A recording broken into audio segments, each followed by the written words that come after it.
Bonjour à tous, alors aujourd'hui je vous propose deux calculs qu'on va faire sans calculatrice avec ici des particularités. En premier, quelque chose qu'on voit rarement, mais des racines carrées qui s'imbriquent les unes dans les autres. On va calculer ça progressivement, vous allez voir c'est assez simple finalement. Et ensuite un produit un petit peu long ici avec une notation de 3 petits points. Je vous expliquerai ce que ça signifie et vous verrez qu'on arrivera à simplifier ça de façon considérable. Donc on est parti, première expression à transformer le grand A. Comment simplifier cette expression? Alors, on va prendre les choses dans l'ordre. Ça, c'est important, c'est l'ordre qui compte. On va commencer par ce qu'on peut faire en premier. Alors, les propriétés des racines carrées des additions, il n'y en a pas. Donc, on va éviter d'essayer de faire des simplifications tordues. On commence donc tout de suite par ce qu'il y a le plus à l'intérieur de la racine carrée. Donc, la première chose qu'on peut calculer, c'est cette racine carrée ici. Racine carrée de 1, donc je vous apprends rien. Racine carrée de 1, c'est 1. Alors, ça me permet peut-être de vous rappeler ce que c'est que la racine carrée. La racine carrée, c'est la racine carrée. On va prendre donc soit a un nombre positif, donc a supérieur ou égal à 0. Eh bien, racine carrée de a, qu'est-ce que c'est? C'est le nombre positif tel que, eh bien, son carré vaut a, tel que racine carrée de a au carré vaut a. D'accord? Ça veut dire qu'ici, effectivement, si on prend racine de 1, il faut trouver un nombre, on va l'appeler x, tel que le carré de x vaut 1. Et en même temps, x doit être positif. Alors, vous savez qu'un carré qui vaut 1, eh bien ça équivaut à soit 1 ou moins 1. Et comme la racine carrée est définie comme étant un nombre positif, eh bien, vous n'avez qu'une possibilité, c'est 1. Donc racine carrée de 1, ça vaut bien 1. Vous voyez ces petits détails, ça permet de rappeler. Tant qu'on est dans les cas particuliers, racine de 0, eh bien ça existe. Hein. Racine de 0, eh bien, il faut donc trouver un nombre dont le carré vaut 0, et en même temps, ce nombre doit être positif. Eh bien ça, vous savez qu'un nombre qui au carré vaut 0, il n'y en a qu'un seul, c'est 0. Donc finalement, comme 0 est bien considéré comme un nombre positif, la racine carrée de 0, elle vaut bien 0. Donc vous voyez, ça c'est des petits points de détail, c'est pas mal de rappeler tout ça. Après, hein, on peut rappeler d'autres petits détails. Hein. Vous pouvez mettre sous la racine n'importe quel nombre positif. Par exemple, racine carrée de 13,5. Voilà, ce nombre, il existe. Par contre, je ne peux pas vous l'exprimer de façon simple. Et donc, on va le laisser sous cette forme. Voilà pourquoi la notation racine carrée, elle est indispensable. On ne peut pas s'en passer parce que la plupart des nombres ont une racine carrée qui n'est pas exprimable facilement. Les seuls exprimables facilement, ce sont les racines des carrés.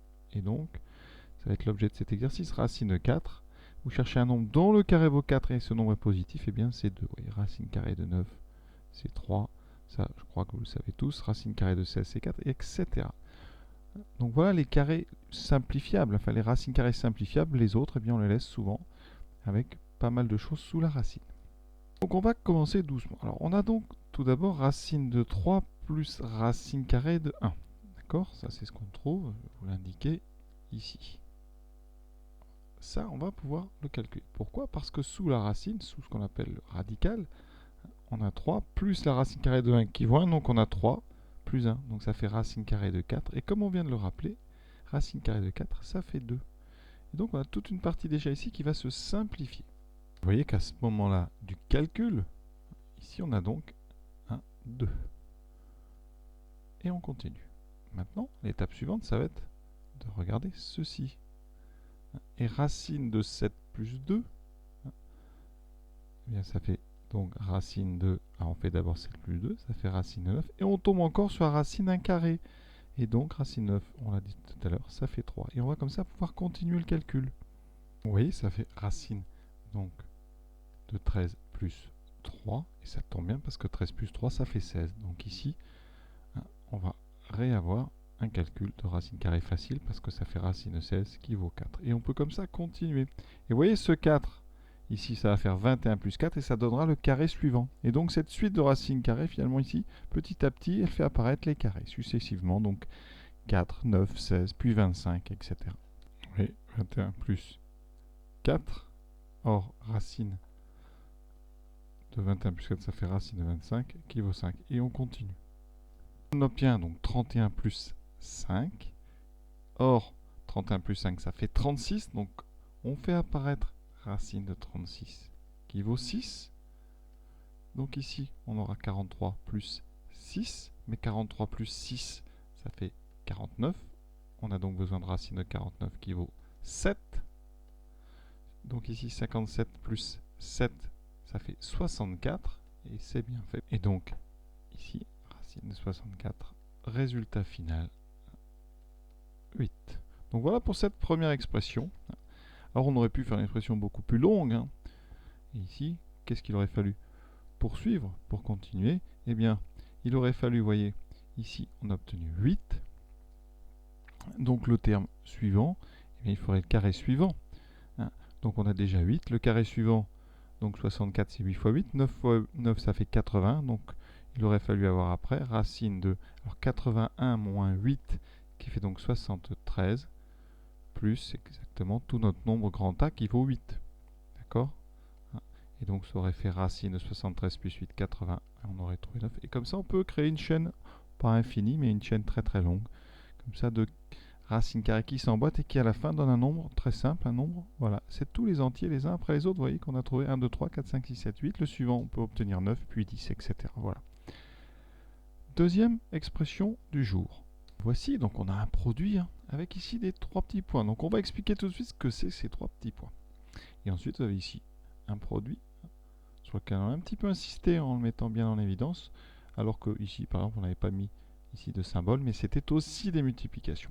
Alors ces 3 petits points, en maths on met 3 petits points quand on considère qu'on va remplir ça de façon logique. Ici, donc vous voyez on a racine de 100 moins racine de 99, ensuite racine de 99 moins racine de 88, 98, 97, etc. Donc si on devait remplir ce qu'on a ici, eh bien vous trouveriez ici le suivant, donc racine de 97 moins racine de 96, puis racine de 96 moins racine de 95, et ainsi de suite.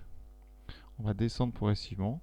Donc à un moment, on aura racine de 4 moins racine de 3, ensuite racine de 3 moins racine de 2, et on arrivera à racine de 2 moins racine de 1. Vous voyez qu'on a été capable de remplir ça en suivant un peu la structure logique de l'écriture. Pour les 3 autres points ici, eh bien c'est exactement la même chose, sauf qu'au lieu d'avoir des soustractions, on va avoir des additions. Imaginons déjà un calcul qui serait plus simple. On va commencer à racine de 3, comme ça vous voyez qu'on n'aurait que 4 facteurs. Vous devez bien comprendre que ces 4 facteurs, ils sont tous séparés par une multiplication, qu'on n'indique pas forcément, évidemment pour ne pas alourdir toutes les notations. Donc, qu'est-ce qu'on peut faire dans une multiplication? On peut changer l'ordre des facteurs. Et donc ici, ce qu'on va faire, c'est qu'on va regrouper ensemble les facteurs qui se ressemblent. Donc on a un racine de 3 moins racine de 2, qu'on va grouper avec le racine de 3 plus racine de 2. Et ensuite, alors je vais séparer par des multiplications, on a un deuxième groupe. On va avoir le racine de 2 moins racine de 1 qu'on va mettre à côté du racine de 2 plus racine de 1. Alors pourquoi je fais ça? Parce que ça fait apparaître ce qu'on appelle une identité remarquable. On les a déjà vus précédemment. Je vais vous rappeler celle du jour. Vous avez ici un nombre moins un autre multiplié par un nombre plus le même. Voilà. Vous voyez ici, A joue le rôle de racine de 3 et B c'est racine de 2. Donc on a A moins B fois A plus B. Et ça, c'est ce qu'on appelle une identité remarquable. Quand on développe ceci, eh bien, on trouve A au carré moins B au carré. Alors les parenthèses ne sont pas indispensables ici, mais je préfère les mettre parce qu'après, quand on développe, elles sont importantes pour faire les choses de façon, on va dire, progressive. Donc ici, eh bien, comment je vais m'en servir? Eh bien, j'ai racine de 3 moins racine de 2 fois racine de 3 plus racine de 2. Ça va donner donc, eh bien, A au carré. Eh bien, A, c'est racine de 3, donc ça fait racine de 3 au carré, moins B au carré, c'est racine de 2 au carré. Et racine de 3 au carré, par définition, de la racine carrée de 3, ça fait 3. Et racine de 2 au carré, ça fait 2. Et on obtient ici une différence très simple, 3 moins 2, qui donne 1. D'accord? Donc le premier produit ici vaut 1. Multiplié par le deuxième, qu'on va calculer de la même façon, puisqu'on a une identité remarquable. On a donc racine de 2 moins racine de 1, fois racine de 2 plus racine de 1. Donc si on applique la formule, cette fois-ci ça fera racine de 2 au carré, moins racine de 1 au carré. Et ça donnera donc 2 moins 1. Et 2 moins 1, ça va. Vous voyez qu'ici on trouve 1 fois 1. Et donc ce produit vaut 1. Et on va faire ça dans notre grande expression ici, en groupant chaque terme avec celui qui lui correspond. Et voici comment on pourrait écrire cette expression. Ben, vous voyez, ce que j'ai fait, c'est qu'à chaque fois, j'ai pris ici une racine carrée que j'ai mise. Ensuite, j'ai pris celle qui lui correspond dans la deuxième partie et je l'ai mise à côté. Et on obtient un premier produit qui est une identité remarquable. Et on va faire comme ça pour chaque terme, parce que pour chaque facteur retrouvant un correspondant de l'autre côté. Et donc ici, ça je l'ai mis ici, et celui-là, je l'ai mis là, et ainsi de suite. Voilà. Et vous avez donc tous ces produits-là, en partant de la racine carrée de 100 moins racine de 99, et en finissant par la racine de 2 moins la racine de 1. Chacun des produits se présente sous une forme simple. C'est la racine carrée d'un nombre entier, que je vais appeler n plus 1, moins le nombre précédent, vous voyez. Et quand on fait ce produit, racine carrée fois ça, eh bien, en utilisant les identités remarquables qu'on vient de faire, à chaque fois, vous obtenez racine carrée donc de votre nombre plus 1, moins racine carrée de n, voilà, et ça fait n plus 1, moins n et n plus 1 moins n, ça fait 1. À chaque fois, ça fera 1. D'accord? Et donc, on peut le vérifier hein, avec racine carrée de 100, moins racine carrée de 99. Hein, à chaque fois, vous aurez tout simplement qui va apparaître la différence entre le 100 et 99. Donc ici, à chaque fois, vous aurez le premier nombre qui apparaît sous la racine ici, moins le deuxième. Comme il y a une différence de 1 entre les deux, chaque produit vaut 1. Donc, l'expression B, elle vaut 1 fois 1 fois 1 fois 1, etc. Voilà. Et on a donc un produit de facteurs qui sont tous égaux à 1. Alors, on en a combien des facteurs, si on veut être précis? Donc, les racines carrées, vous voyez, on part de, ici, racine de 1. À la fin, on a racine de 99 à droite, donc on a 99 facteurs. Et donc, ici, conclusion quand même, c'est que B vaut 1. Cet exercice est terminé. Je vous souhaite une bonne fin de journée à tous. À bientôt.